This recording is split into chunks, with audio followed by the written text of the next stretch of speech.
Hello दोस्तों, आप सभी का हमारे यूट्यूब चैनल डीके पाठशाला में स्वागत है। दोस्तों, जैसा कि आपने थंबनेल देख लिया होगा, दोस्तों जो आपका वीडियो का एग्ज़ाम हुआ था 2018 का, उसमें जो आपकी फर्स्ट शिफ्ट हुई थी 22 दिसंबर को, फर्स्ट शिफ्ट, उसमें देखिए आपका हिंदी हो गया, रीजनिंग हो गया, साथ में आपका जीके हो गया।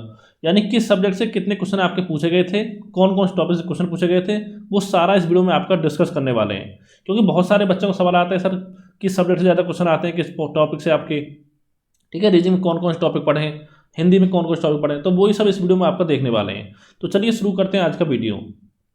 तो यहाँ पर दोस्तों अगर हम बात करें आपका सामान्य ज्ञान की, तो सामान्य ज्ञान में जो कंप्यूटर था, वहाँ पर कंप्यूटर से आपके 4 क्वेश्चन पूछे गए थे 22 दिसंबर की फर्स्ट शिफ्ट में, और 8 क्वेश्चन आपके आए थे यूपी जीके से। फिर दोस्तों आपको बात करें भारत के इतिहास की, तो यहाँ पर 8 क्वेश्चन आपके भारत के इतिहास से पूछे गए थे, 9 क्वेश्चन आपके भूगोल से पूछे गए थे, और 5 क्वेश्चन पूछे गए थे आपके भारतीय राज्य व्यवस्था से। आगे देखते हैं। अगला दोस्तों करंट अफेयर की बात की जाए, तो यहाँ पर करंट अफेयर से आपके 10 क्वेश्चन आए थे, जिसमें 3-4 क्वेश्चन तो बहुत ज़्यादा डिफिकल्ट आपके पूछे गए थे करंट अफेयर से। अगला आपका कृषि, तो दोस्तों कृषि का हो या अर्थव्यवस्था का हो, यहाँ पे आपके 3 क्वेश्चन आए थे, जिसमें एक क्वेश्चन दोस्तों था आपका कि नाबार्ड की आपकी फुल फॉर्म पूछी गई थी, कि नाबार्ड की फुल फॉर्म क्या है, और एक पूछा गया था आपका कि दूध के उत्पादन में प्रथम स्थान किसका है, उत्पादन में प्रथम स्थान किस देश का है, तो पता ही होगा आपको, इसमें आपका भारत का है। और एक क्वेश्चन आपका आया था ट्रैक्टर पर, कि ट्रैक्टर के बाजार में सबसे ज़्यादा ट्रैक्टर बाजार दो, मतलब सबसे ज़्यादा ट्रैक्टर आपके कौन से देश में है। ये कि 3 क्वेश्चन आपके पूछे गए थे, ये तीनों आपको देखा जाए कृषि से संबंधित थे। और 3 क्वेश्चन दोस्तों आपके आए थे स्टैटिक जीके से, जिसमें एक क्वेश्चन तो आपका पूछा गया था पुस्तक से संबंधित, और एक पूछा गया था आपका वाद्य यंत्र से संबंधित, और एक क्वेश्चन दोस्तों आपका आया था कि रामचरितमानस का सबसे छोटा कांड कौन सा है। ये 3 क्वेश्चन आपके पूछे गए थे स्टैटिक जीके से, यानी विवेक से। आगे दोस्तों बात करते हैं आपका रीजनिंग की, तो यहाँ पर अगर दोस्तों रीजनिंग की बात की जाए, तो 6 क्वेश्चन आपके आए थे कोडिंग डिकोडिंग से, 4 क्वेश्चन आपके आए थे नंबर सीरीज से, 3 क्वेश्चन आपके आए थे औपबंधिक संख्या अक्षर या प्रतीक से। ठीक है, जैसे जैसे दोस्तों आपसे पूछा जाता है आपका, जिसको संख्या दे रखी है आपकी 4, 5 स्टार, ठीक है, 6 है, तो यहाँ पूछ सकता है कि ऐसे 4 कितने इस टाइप के, ऐसे 3 कितने कि जिसके पहले स्टार है बाद में लेकिन संख्या है, इस टाइप के क्वेश्चन बनते हैं।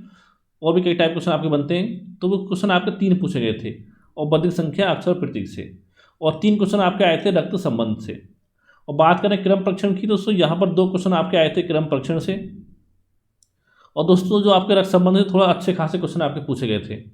अगला आपका डीआई, तो यहाँ पर दोस्तों डीआई से आपके 4 क्वेश्चन एग्जाम में पूछे गए थे। अब देखिए 4 क्वेश्चन कैसे थे आपके, 4 आपकी डीआई पूछी गई थी, हर डीआई से आपका एक एक क्वेश्चन आपका पूछा गया था, और एक क्वेश्चन था आपका संख्या परीक्षण से, 2 थे आपकी गणितीय संक्रियाओं से, एक क्वेश्चन था आपका शब्दों का तार्किक क्रम, यानी 4-5 शब्द रखेंगे आपके इंग्लिश के, उसको क्रम से लगाना है आपको, ठीक है, अंग्रेजी वर्णमाला के अनुसार।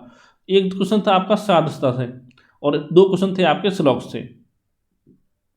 एक क्वेश्चन आपका पहली से आया था पजल से, एक क्वेश्चन आपका आया था डाटा सफिशिएंसी से। यहाँ पे क्या होता है दोस्तों, अब क्वेश्चन जो होता है आपका, उसमें 3-4 ऑप्शन आपके होते हैं क्वेश्चन में, उसे पूछता है कि इस क्वेश्चन का आंसर देने के लिए कौन सा कथन जो है पर्याप्त है, कौन सा नहीं है, इस टाइप के क्वेश्चन बनते हैं, वो आपका डाटा सफिशिएंसी होता है। और 5 क्वेश्चन दोस्तों आपके आए थे लॉजिकल रीजनिंग से, जैसे कथन तर्क, कथन कारण, कथन पूर्व धारणाएं, ठीक है, ये क्वेश्चन थे। और 2 क्वेश्चन दोस्तों यहाँ पर सॉरी आए थे आपके शर्त पर आधारित प्रश्न। शर्त पर कैसे दोस्तों, आपको याद होगा बैंक में आते थे 8-10 साल पहले कुछ क्वेश्चन आपके बैंक के एग्जाम पूछे जाते थे। जैसे मतलब किसी ने मान लो आपके ग्रेजुएशन में 60% अंक प्राप्त किए हैं, पोस्ट ग्रेजुएशन में 65 प्राप्त किए हैं, तो उसको ये करने के लिए वो करना पड़ेगा, ठीक है, इंटरव्यू देने के लिए क्या करना पड़ेगा, इस टाइप के जो क्वेश्चन आपके बनते हैं वो आपके थे। अगला दोस्तों एक क्वेश्चन आपका था पासा से संबंधित, और एक क्वेश्चन आपका आया था गणितीय तर्क शक्ति से संबंधित, और 2 क्वेश्चन थे आपके अंग्रेजी वर्णमाला से संबंधित, और 7 क्वेश्चन आपके आए थे नॉन वर्बल से संबंधित, और एक क्वेश्चन दोस्तों था आपका विविध से संबंधित, ठीक है, यानी इस तरह से आपके 50 क्वेश्चन थे आपके रीजनिंग के। अब दोस्तों अगर हम बात करें आपका सामान्य हिंदी की, तो यहाँ पर 4 क्वेश्चन आपके गद्यांश से पूछे गए थे, यानी कि एक आपका गद्यांश दे रखा था, उससे संबंधित 4 क्वेश्चन आपके एग्जाम में पूछे गए थे, और 5 क्वेश्चन पूछे गए थे आपके वर्णमाला से संबंधित, 5 क्वेश्चन थे आपके शब्द भेद से संबंधित, जिसमें दोस्तों आपके योग रुद्र शब्द पूछा गया था, देशज विदेशज, ठीक है, देश शब्द, विदेशी शब्द, और आपका तत्सम तद्भव, इनको मिलाकर 5 क्वेश्चन आपके पूछे गए थे। एक क्वेश्चन संधि से था, एक समास से था, 2 क्वेश्चन आपके थे उपसर्ग और प्रत्यय से, एक उपसर्ग से था और एक आपका प्रत्यय से था। अगला अगर दोस्तों हम बात करें, तो एक क्वेश्चन आपका संज्ञा से आया था, एक सर्वनाम से, एक विशेषण से, एक क्रिया से, एक अव्यय से, एक पर्यायवाची, एक विलोम शब्द, यानी दोस्तों इन सब टॉपिक से आपके एक एक क्वेश्चन एग्जाम में पूछे गए थे। अगला आप बात करें वाक्यांश और एक शब्द, यहाँ भी एक क्वेश्चन आपका आया था। अनेकार्थी शब्द से भी एक क्वेश्चन एग्जाम पूछा गया था। एक शब्द आया था आपका भिन्नार्थक शब्द से, और 2 क्वेश्चन थे शब्द शुद्धि, यानी 2 आपके शब्द रखे, उसमें से आपका एक पूछा गया था कौन सा शुद्ध है, चारों शब्द रखे थे, और एक पूछा गया था चारों शब्द में कौन सा इसमें से अशुद्ध शब्द है। और एक क्वेश्चन आपका कारक से था, 2 लिंग से थे, एक स्त्रीलिंग से संबंधित, एक आपका पुल्लिंग से संबंधित, और एक क्वेश्चन था आपका वचन से संबंधित। एक क्वेश्चन था काल से, एक वाच्य से, एक आपका वाक्य भेद, एक आपका वाक्य शुद्धि, एक क्वेश्चन था विराम चिन्ह से, 2 क्वेश्चन आपके मुहावरे से संबंधित थे, और 2 क्वेश्चन थे आपके लोकोक्तियों से, 2 थे आपके हिंदी भाषा से, और एक क्वेश्चन था आपका अंग्रेजी हिंदी अनुवाद से संबंधित, और 4 क्वेश्चन दोस्तों थे आपके रचना रचनाकार से, जिसमें 3 आपकी रचना पूछी गई थी, और एक पूछा गया था आपसे कि रीतिकाल के कवि निम्न में से कौन से हैं। तो ये 4 क्वेश्चन थे रचना एवं रचनाकार से। तो दोस्तों यहाँ पर देखी जाए तो मैंने आपका मोटा मोटा 30-31 चैप्टर से आपके क्वेश्चन बने थे। जो क्वेश्चन आपके नहीं बने थे, एक तो नहीं बना था पत्र लेखन से संबंधित, जो मुझे याद है, ठीक है।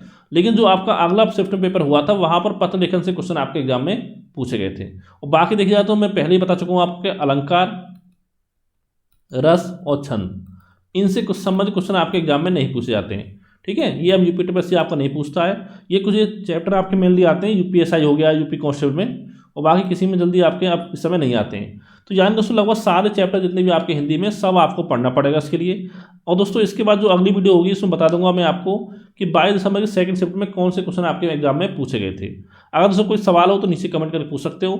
Thank you for watching.